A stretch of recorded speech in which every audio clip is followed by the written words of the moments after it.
Let's not waste time on a slow build, because this subject doesn't deserve one. The most dangerous person you will ever encounter in your life will not announce themselves. They will not arrive with hostility or obvious warning signs or the kind of behavior that triggers your defenses. They will arrive with warmth, with attentiveness, with a quality of focus on you that feels, particularly if you've spent any amount of time feeling unseen, almost miraculous. They will seem to read you. They will remember the small things, a detail you mentioned once, a preference you barely remembered stating, a wound you touched on briefly in a moment of trust. They will show up in exactly the ways you'd been hoping someone would, saying exactly the things you'd most needed to hear at exactly the right moments. And in the early stage of knowing them, you will almost certainly think some version of the same thought. Finally, someone who actually gets me. That thought, that specific feeling of being finally, completely understood, is the mechanism they're depending on. Not a side effect of who they are. The deliberate product of what they do. Psychopaths are not a category of villain from a crime documentary or a courtroom drama. They are, by the most conservative clinical estimates, present in roughly 1% of the general population. 1 in 100. Walk through a busy office building, a family gathering, a social circle of any reasonable size, and the mathematics become very personal very quickly. This is not a statistic about strangers in some other city. This is a statistic about the people you are currently in proximity to. And the reason most people never see it coming, even people who are intelligent, perceptive, professionally sophisticated, people who would describe themselves as good judges of character, is not that psychopaths are supernatural or impossible to detect.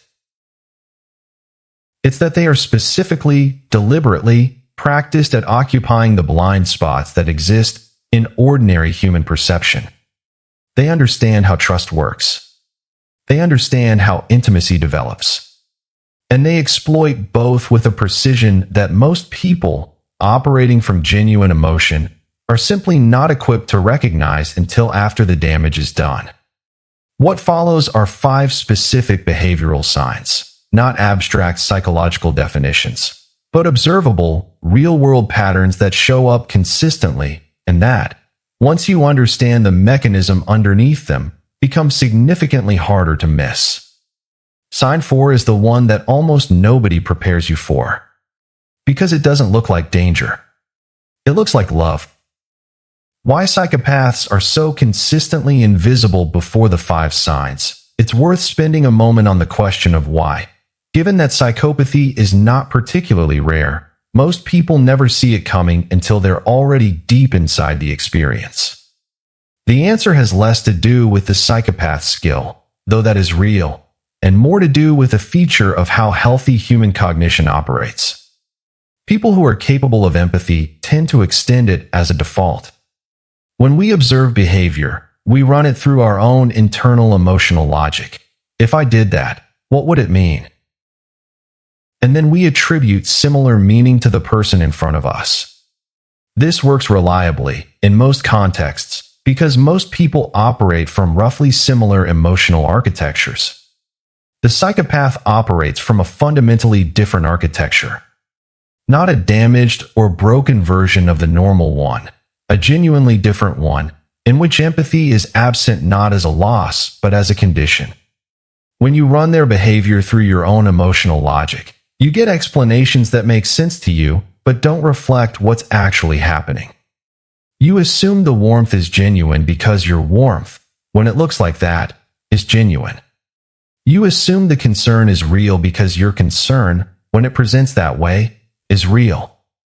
Marcus Aurelius spent decades governing an empire full of people with hidden agendas. And what he kept returning to in his private thinking was a discipline that cuts directly to this problem. See things as they are, not as you wish them to be, and not as the person in front of you is presenting them. He wasn't arguing for cynicism. He had genuine relationships, genuine care for the people he governed. He was arguing for a quality of perception that doesn't surrender its judgment to charm, to the pressure of wanting someone to be who they appear to be. That discipline, the willingness to let the evidence speak louder than the emotional pull, is exactly what the 5 signs below are designed to help you develop. Sign 1. Superficial charm and the love-bombing mechanism. Think about the best you've ever felt in the early stage of knowing someone. The particular quality of their attention on you. The way they seem to pick up on your sense of humor immediately, to share your specific sensibilities about things, to remember the small details you'd offered in passing as if they'd actually mattered. Now ask yourself one question. Was that connection something that developed, over time, through the accumulation of genuine shared experience? Or did it seem to arrive, almost completely formed, within a very short window? That distinction, the difference between connection that builds and connection that appears, is one of the most reliable early indicators that what you're experiencing is not intimacy, but a manufactured approximation of it. Psychopaths are what behavioral researchers call emotional tacticians. They learn, early and often through direct trial and error rather than conscious theory, how to mirror, how to reflect your values, your humor, your specific vulnerabilities, back to you in a form that creates the feeling of being understood without any of the actual understanding. Here's how it works in practice, stripped of abstraction. You mention, casually, a television genre you're interested in. Within days, they've organized an evening around it, complete with specific details that reference things you said and barely remembered saying. It feels thoughtful. It feels like someone paying attention in a way that people rarely do. But the question worth asking, the question Stoic discipline would prompt you to ask, is, what is this actually evidence of? Genuine shared enthusiasm? Or a very accurate reading of what you would most want to see? The operational principle is something researchers who study predatory behavior call love bombing, a systematic, accelerated campaign of validation. Your phone fills with attentive messages. They talk about a shared future in the early weeks. They make you feel chosen in a way that is simultaneously flattering and slightly overwhelming. The mechanism that makes love bombing work is not sophistication. It's simply the exploitation of a real human need, the need to be genuinely seen and valued, deployed at an intensity that bypasses the slower critical evaluation that normally accompanies relationship development. You don't have time to question it because you're inside a continuous experience that feels overwhelmingly positive. The tell is what happens the first time you disrupt their narrative. A delayed response to a message. A question about something they said that creates mild friction. A small assertion of your own preference over theirs. The warmth that seemed so total, so genuine, doesn't adjust or weather the minor difficulty. It disappears. The charm that felt so natural reveals itself, in that moment, to be a state they can exit completely the instant it stops producing what they want. This is what the Stoics would call the mask slipping, not as dramatic metaphor, but as observable behavioral fact. Whatever performance was running becomes briefly, visibly unsustainable. And in that gap, if you're paying attention, you see something real, the relationship between their emotional presentation and your compliance with their preferred dynamic. You were never in a relationship with the person they presented. You were in a transaction. And the moment the transaction became unfavorable, the presentation ended. Sign 2. Pathological lying and the architecture of gaslighting. There is a kind of lying most people understand. The lie told to avoid conflict, or to protect someone's feelings, or to escape an embarrassing situation. Normal human dishonesty has a texture to it. The person lying usually knows they're lying, usually feels at least some friction about it, and usually constructs their lie around something that happened. Psychopathic lying operates differently on every one of those dimensions. It isn't triggered by a situation that makes lying convenient or protective. It runs as a baseline. Psychopaths lie when the truth would serve them equally well or better, not because they've made an error in calculation, but because maintaining narrative control, keeping the version of reality in your head the version that serves their purposes, is not incidental to how they operate. It is the method. Controlling what you believe is, for them, a form of power, and they exercise it continuously. The patterns are specific enough to recognize, once you know what you're looking at. Their personal history shifts in the retelling. A detail that was one way last month is different this month, not dramatically, not in ways that immediately trigger alarm, but in ways that, if you keep careful mental notes, accumulate into a picture that doesn't hold together. The family story changes. The account of a past relationship shifts from one version to another depending on what emotional response is most useful to generate in the listener. Confronted with the inconsistency, they don't get confused or defensive in the way someone who made a genuine error would. They get smooth. The story adjusts again, seamlessly, and somehow you end up questioning your own memory of the previous version. This is the gateway to gaslighting, a term that has become somewhat overused but describes something very specific and very real: the systematic and deliberate undermining of another person's confidence in their own perception of reality. I never said that. You're misremembering. You always do this. You hear what you want to hear. The method is not to construct an alternative reality in one dramatic moment. It's to introduce enough small friction between what you experienced and what you're being told you experienced that your grip on your own account gradually loosens. The Stoic response to this, and it is a genuinely useful one, not merely philosophical comfort, is to externalize your anchor points. Keep records. Write down conversations that matter, not as evidence for a legal case, but as a document that your own mind can return to when the gaslighting creates doubt.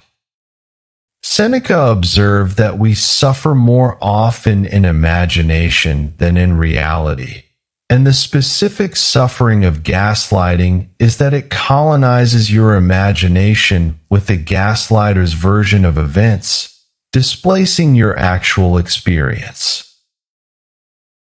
A written record, a dated note, a message you screenshot at the time, these are not paranoia.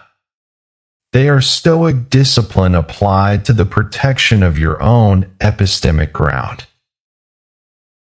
The other piece worth naming is triangulation. A psychopath who wants to isolate you doesn't typically say, "Stop seeing your friends." They do something considerably more effective. They introduce doubt into those relationships. They tell you something that a mutual friend supposedly said, something that creates hurt or friction, something designed to put distance between you and the people most likely to reflect your reality back to you clearly. Meanwhile, they're often running a parallel version of the same operation with that friend about you. The chaos they create serves a function. In the disorder, the only apparently stable, understanding presence in your life becomes them. Sign 3. Zero empathy behind a perfect performance. There is a moment, and almost everyone who has been in a close relationship with a psychopath can identify it, though they usually only name it in retrospect, where you shared something that genuinely mattered to you. Something vulnerable. Something that cost you something to say. And what came back was wrong. Not cruel, necessarily. Just wrong. Technically correct in its content, but empty in a way you felt before you could articulate. A response that hit all the expected marks, the right words, the right expression, the right timing, but that landed like a performance rather than a reply. Like someone who had studied what the correct response looked like and was executing it accurately without inhabiting it at all. That sensation, The skin-crawling uncanniness of perfect form with absent content. Is your nervous system registering something your conscious mind hasn't yet processed? You are not in the presence of empathy. You are in the presence of its very accurate imitation. Psychopaths are not emotionally blind. They can observe emotion, label it, and reproduce its external markers with disturbing precision. What they cannot do is feel it, not in the way that creates the genuine resonance that characterizes human emotional connection. For them, your feelings are data. Inputs that inform what output will be most effective in the current context. When you're grieving, they run a calculation about what response will optimize their position with you, and they produce it. When you're afraid, they note it. When you share something deeply personal, they file it. The specific danger this creates, beyond the immediate desolation of emotional intimacy that isn't actually returned, is that everything you share becomes potential leverage.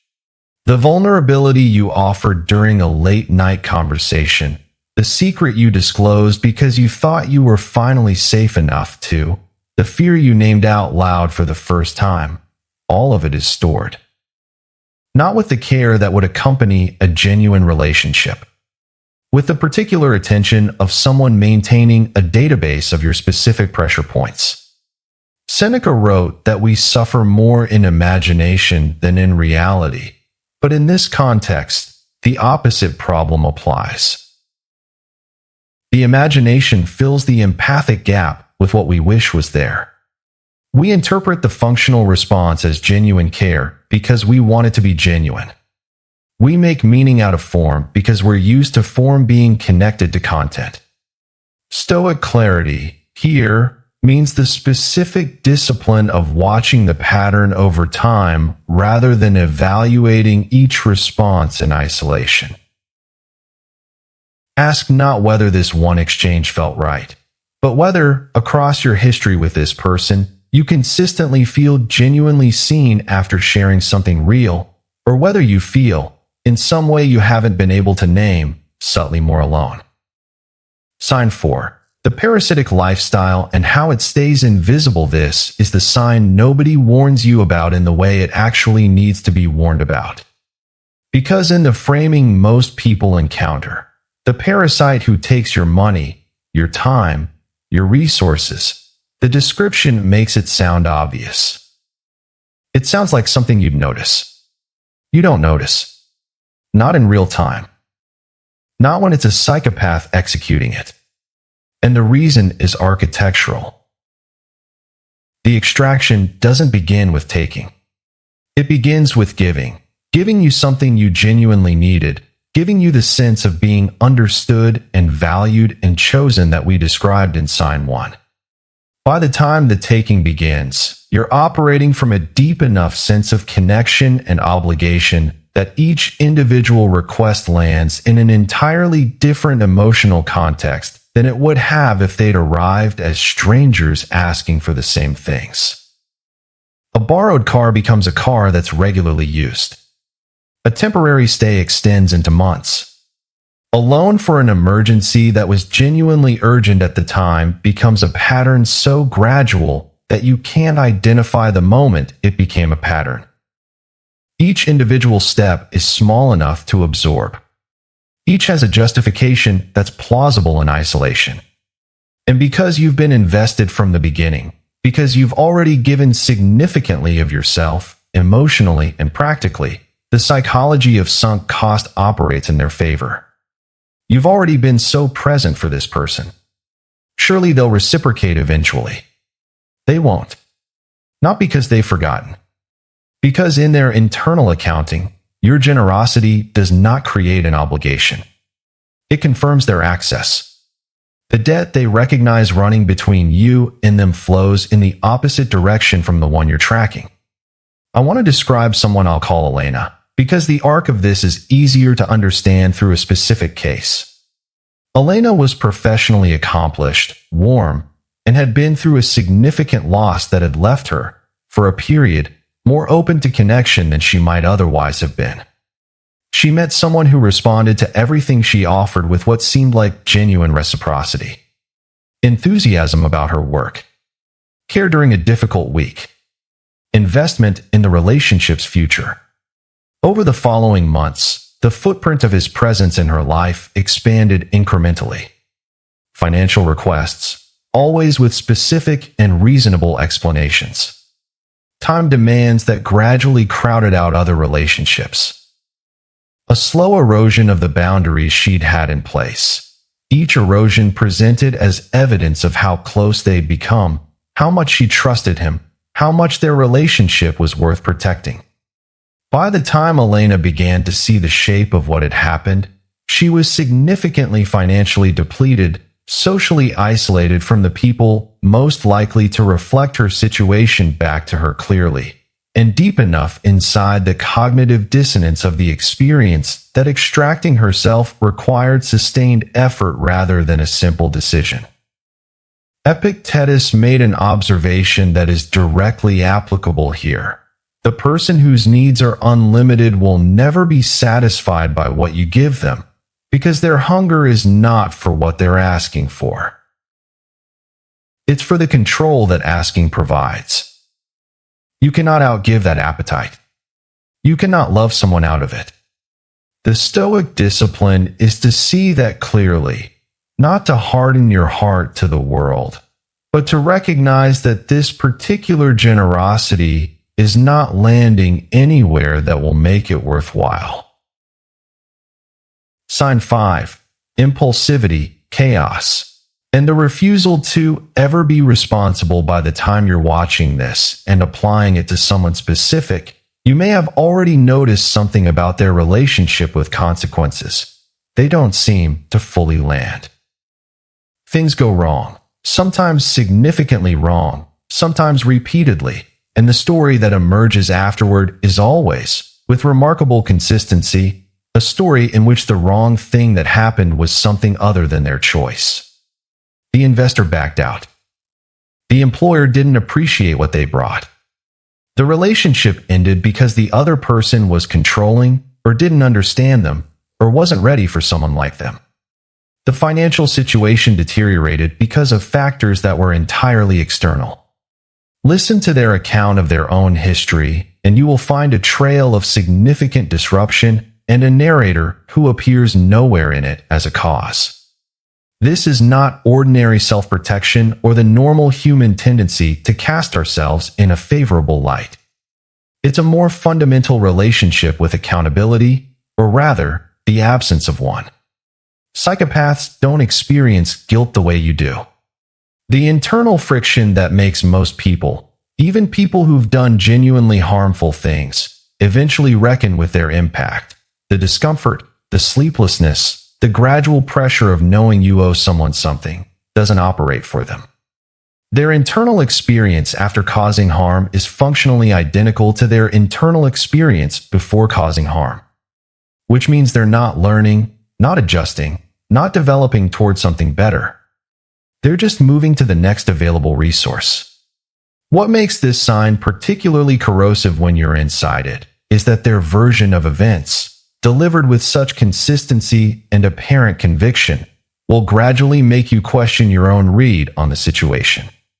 Are they really as responsible for the pattern of disruption as it seems? Or are they unlucky? Or is the common thread actually something about the people around them, which would include you? The gaslighting you've already been subjected to, if you're in a relationship with this person, primes you to absorb their narrative even when your own clear-eyed assessment should reject it. The Stoic principle that applies here is the one Marcus Aurelius returned to most consistently.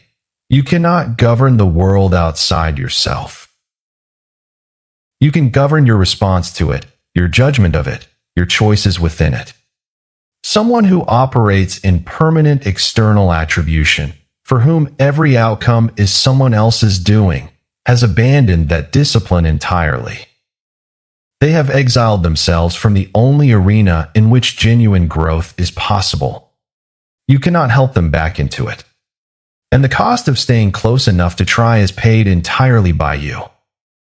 Conclusion: what clarity actually requires of you run back through all five. The charm that arrived too perfect and too fast, and disappeared the moment you disrupted its terms. The line that wasn't careless but architectural, designed to make you question your own account of reality. The empathy that turned out to be a performance executed from outside any genuine emotional investment. The parasitic extraction that was invisible because it began with what looked like giving. The chaos and the denial. The life that keeps producing wreckage and a narrator who was never present at the scene. If one or more of these patterns pointed somewhere specific for you, toward a face, a relationship, a dynamic you've been trying to name, I want to say something directly to that recognition. You are not overreacting. You are not paranoid. You have not been weak or naive in a way that reflects badly on your character. You have been human. You extended the same good faith to someone that you would want extended to you, and that good faith was studied and used rather than honored. The Stoics did not offer comfort through the promise that the world only contains good faith actors. They offered something more durable, the understanding that clarity about what is actually in front of you is not just philosophically correct, it is the only ground from which you can act with genuine effectiveness. Epictetus was not describing a passive acceptance of harm when he taught the distinction between what is within your control and what isn't. He was describing the prerequisite for action, knowing clearly what you can actually change and directing your energy there, rather than spending it trying to change what was never under your authority. What is within your control now is your response. Your decision about where you invest your time, your care, your trust, your presence. Your commitment to the relationships and the conditions that actually deserve what you have to give. You cannot control what someone else is. You can control, completely, what you allow to continue. That's not a small thing. That is, in the Stoic understanding, everything.